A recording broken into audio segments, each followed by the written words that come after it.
Skip it, skip it. Restore, load. Alright, so last time we began our adventures in Tarna. Hard to believe that we're this far into the game after just one stream. But we were brought here from Shapir because war was coming. And we were going to turn that war into peace. The Simbani and the Leopardmen tribes are at each other's throats, and the Simbani want Tarna to get involved. Well, it seems that the Simbani have lost a powerful relic called the Spear of Death. And unless they get this back, then they're gonna hunt down the Leopardmen and somehow find their village, which is protected by magic, which the Simbani can't use. But similarly, last time we spoke to the leader of the Simbani tribe, he had a drum sitting next to him. And he said it was the drum of magic. And that it was the source of the Leopardmen's power. That it was found alongside one of their people outside the village. And their person had been killed by magic. Which does point the finger to the Leopardmen, but it's kind of weird that they would have killed him and then just kind of left it there. I think something else is going on. The reason we're in this gigantic tree is because we came here looking for this little gemstone. The Gem of the Guardian. This luminous purple object looks like a gemstone, but feels like a warm lump of rubber in your hand. This actually has no relevance to the main story, other than it's a little side quest that we were tasked with doing. And I think the sun's going down? Yep. Well, I guess we may as well just sleep here for the night. We can't sleep here for the night. Okay.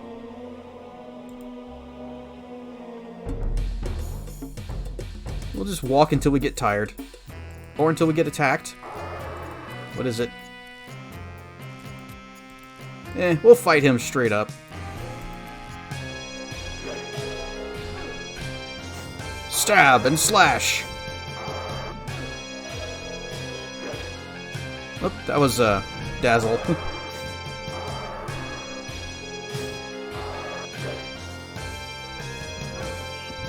Force Bolt.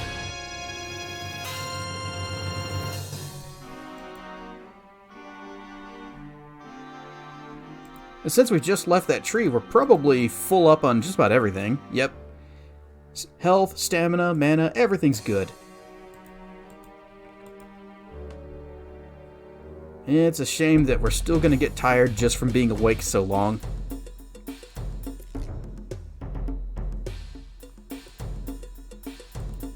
So the Simbani have captured a leopard man. What is it? Oh, okay. Nope, we're over here. Come this way, please.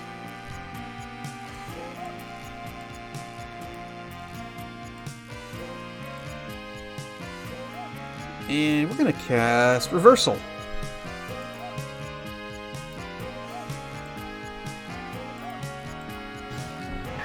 And it turned out, after we threw a Dispel Potion at the captured leopard man, that it was actually a leopard lady. And suddenly went from prisoner to love interest for basically the entire town. But we're the ones who paid the bride price. As if she was just a thing to be bought and sold. But then whenever we tried to free her, Uhura just kept saying, no, you gotta give her more stuff so that she becomes your friend. And we gave her the beads, we gave her the leopard statue, and we gave her the knife. I don't know what else it wants to give. In fact, as we'll see later, there is nothing else it wants us to give. It's just Uhura wouldn't let us let her out. So we'll have to wait until Uhura's not the one standing guard.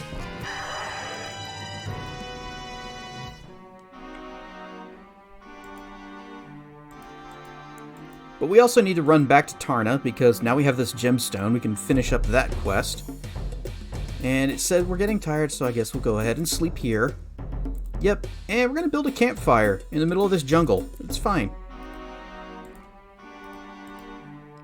Our skill with Flame Dart is 284. We are very good at that spell. Our magic and intelligence is getting up there too, 271. Although we did start at 250.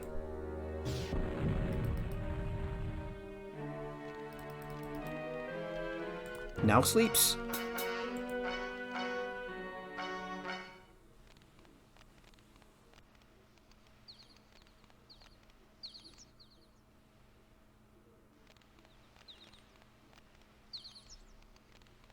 Okay. Now sleeps. Alright, morning has come. We awake as the sun begins to rise, and remember, always put out your fires. Oh, that didn't work, huh? Okay, fine. You put the fire out by hand. Column is supposed to put fires out, but I guess it didn't this time.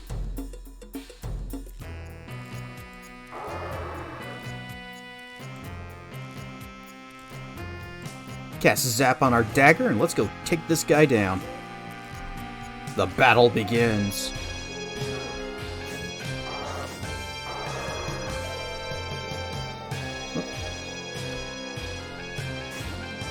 Oh, a nice thing about this, as opposed to the first two games, is that I don't have to remember to turn off numlock on my number pad for the keyboard controls to work.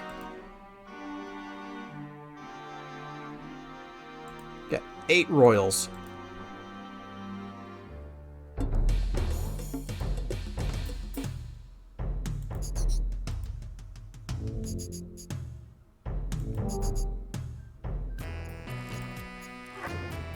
Big stompy guy coming.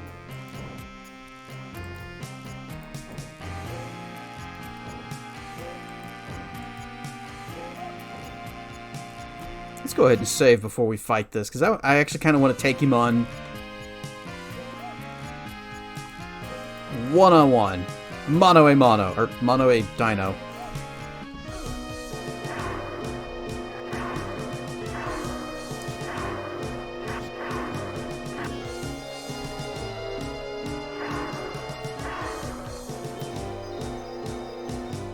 Come on, I'm stabbing. Of course, we're still going to use Dazzle and Flame Darts on him, because why not? It works. And even whenever he's blinded, I still have a hard time hitting him. Oh wait, no, I don't. Well, I think I just got a second horn. Okay, no, I think we did pick up just more rocks. Well, our throwing skill is just the worst.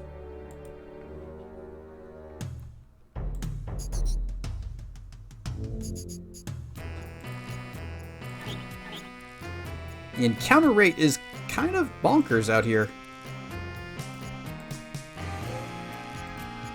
Where are you going?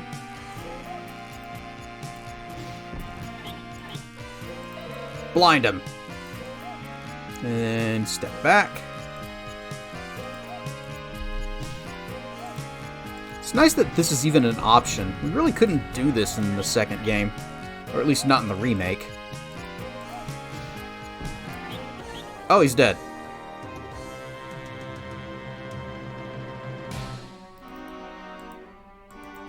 Think again.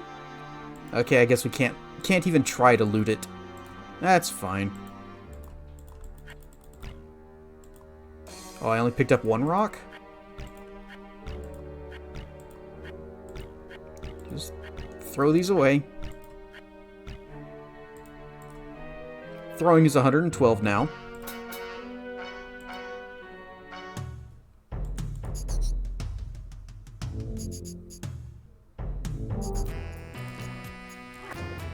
Another big stompy? Okay. Casting zap.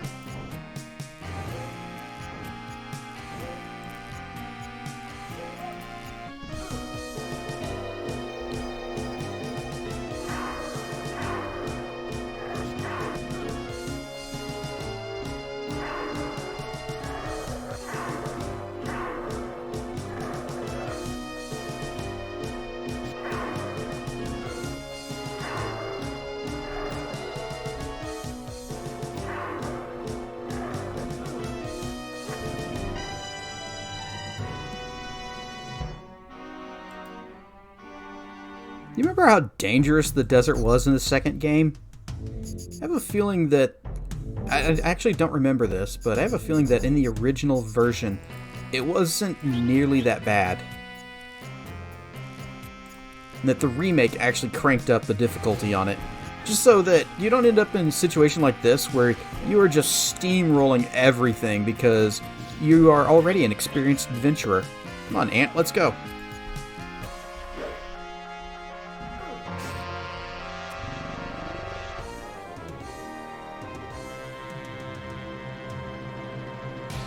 And you still have nothing, right? You don't find anything useful. Well, it is just a bug.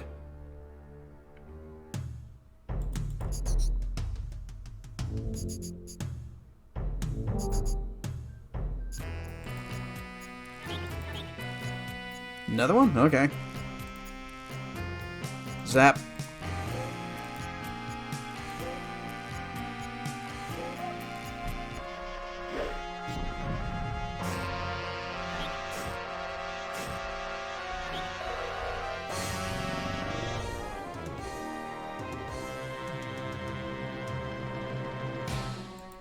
Not even gonna loot, just gonna go.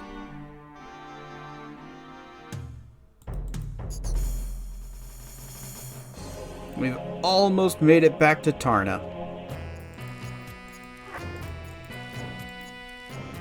How are we doing on everything? Good, good. Stamina's getting, low-ish. But we're okay. We can take this guy.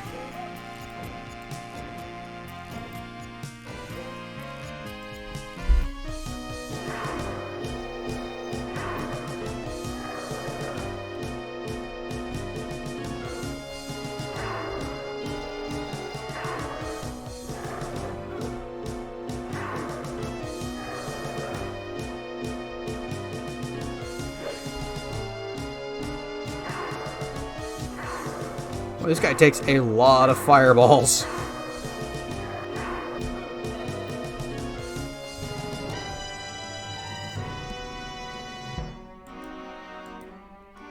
And it is night.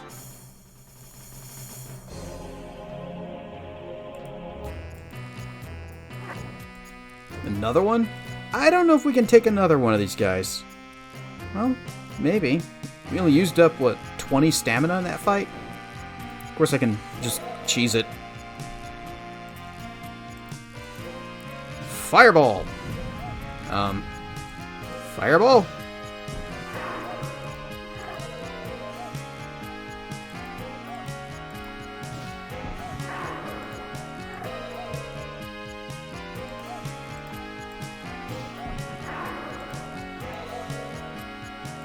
Let's back up a little bit.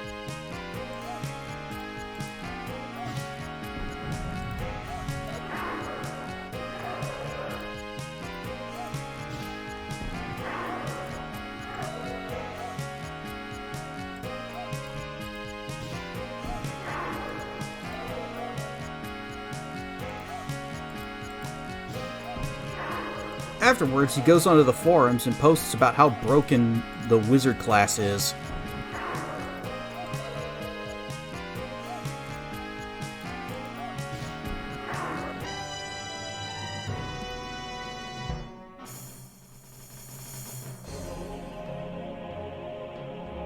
Can we make it to town without getting into another fight? We can.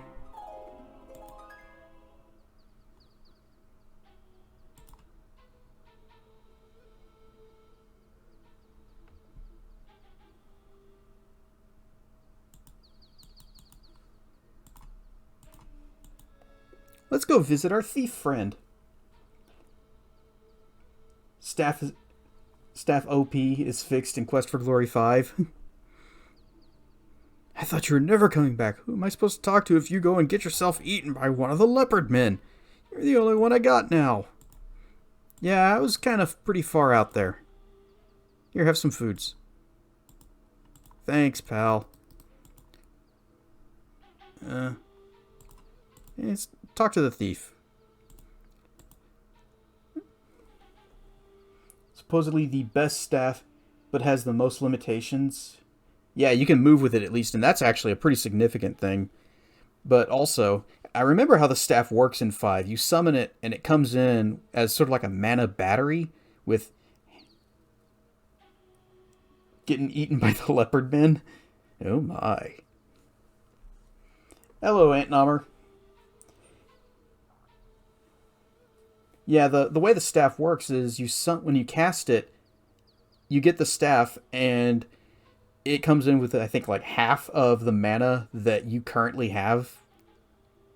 But then you can just keep casting until the staff runs out, and then just resummon it. And all the mana that you've spent is just the cost of the staff. So I'm actually okay with how it's implemented in 5. Anyway, let's tell this guy about Rakesh.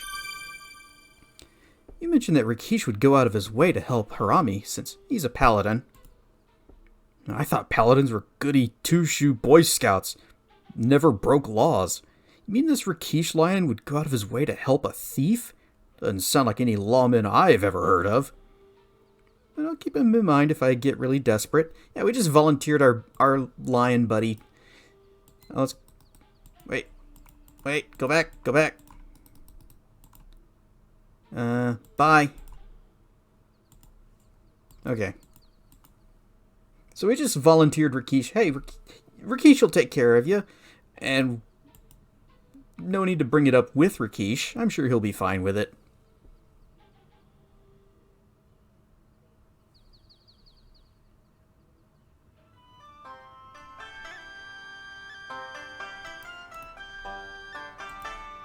Now, unlike the other Quest for Glory games, I think you do automatically eat the food that you're carrying. In fact, yeah, because I don't have any of my Spim cans anymore.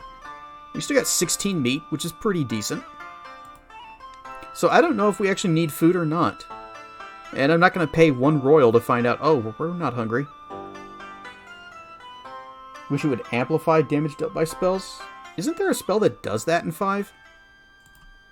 I know you have to cast it each time, which is kind of annoying. We'll sleep until morning.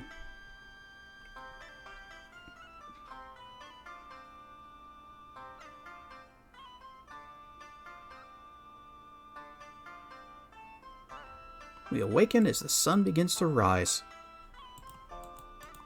No, don't go back to bed.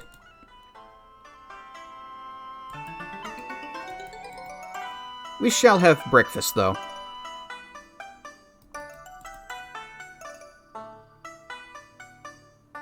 You automatically eat food in every game except for Quest for Glory 5. Huh. I guess I just got really lucky with when I would return to Arana's Peace and eat the fruit there. This inn is honored by your presence, he who is great. How may we serve you? Can we ask about... No. Well, first, good morning. Marhaba, Effendi. You are most welcome here, he who is polite. Also, I'm great and polite. What's on the menu today? Lemon chicken with garlic, rice, and fruit. Sounds delicious. Hook me up with that. It's an odd choice for breakfast, but oh well. When in Tarna.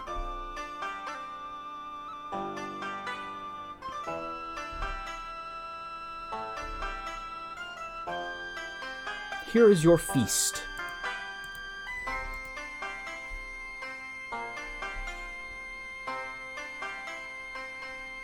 You enjoy your meal. It was very tasty, even if it was a bit strange. What was so strange about it, other than, I guess, maybe it was weird that it had fruit and rice? But honestly, that sounds really good.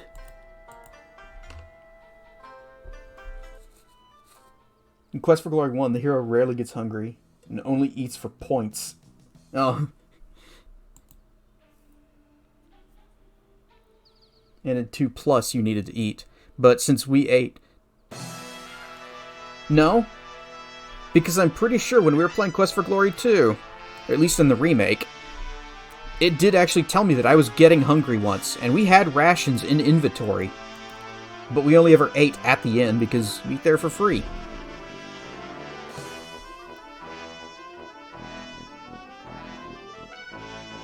Anyway, we've got the gym that they wanted.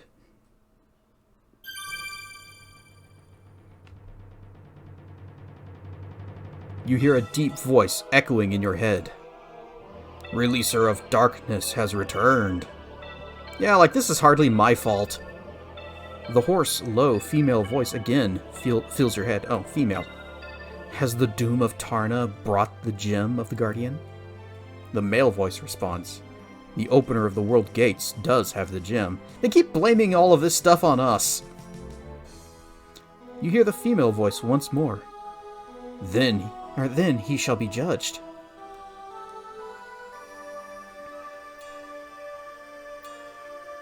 Hear me, your priestess. O Sekhmet, mother of Tarna, there stands before you one who shall be judged. His soul shall be weighed against the feather of truth, and the future shall be revealed.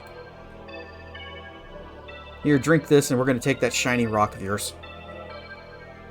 Because in Quest for Glory Part 2, he doesn't need to eat, so I forgot that it's not automatic. And plop. You feel yourself floating bodiless in this strange place. A deep, strange voice speaks. Choose that which you were.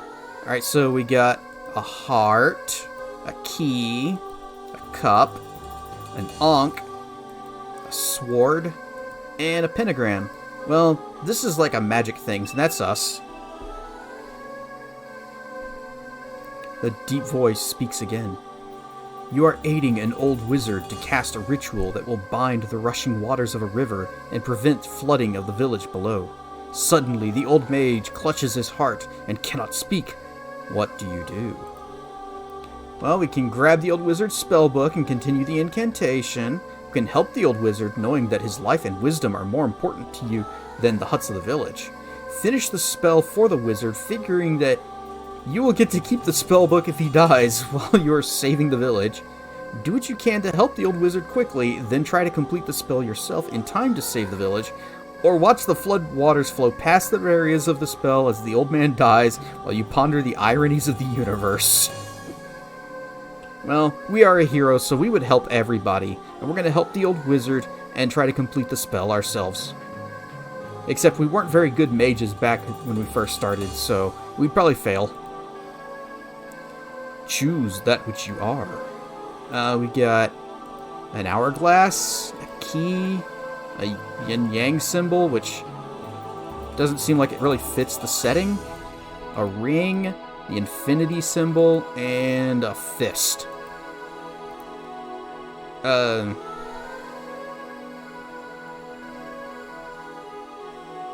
Like, once you go to Rasir, the hero never goes, I am hungry. Yeah, but it happened to us while we were still in Shapir, and it's because I didn't eat for like a day.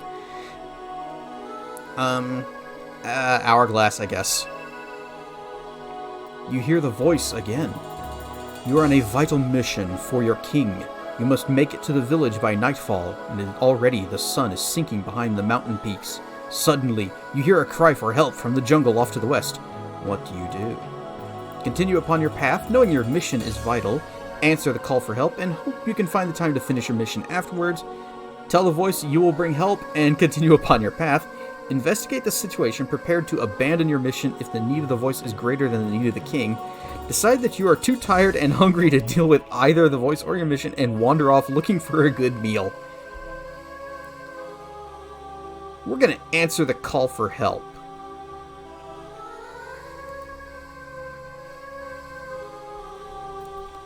You hear the voice intone, choose that which you will be. Well, we're still gonna be a wizard, so I guess we'll just pick this one again. I don't know what the other symbols stand for, so...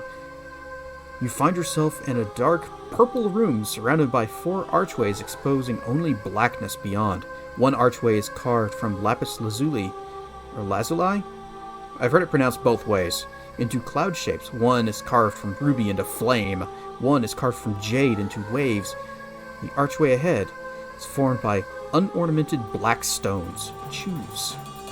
Fire, water, air, and earth. You break off pieces of the archway to keep as souvenirs and trade goods. Well, I'm always into lightning, so hook me up with that. Thy soul has been weighed. Thou hast chosen thine own path, and by that path ye shall be judged. The first is that which was. The pentagram is the magician, the earth, the keeper of secrets. Oh crap, should I have chosen earth? It is protection, it is healing. With the pentagram at your center, you will be grounded, content with quiet knowledge.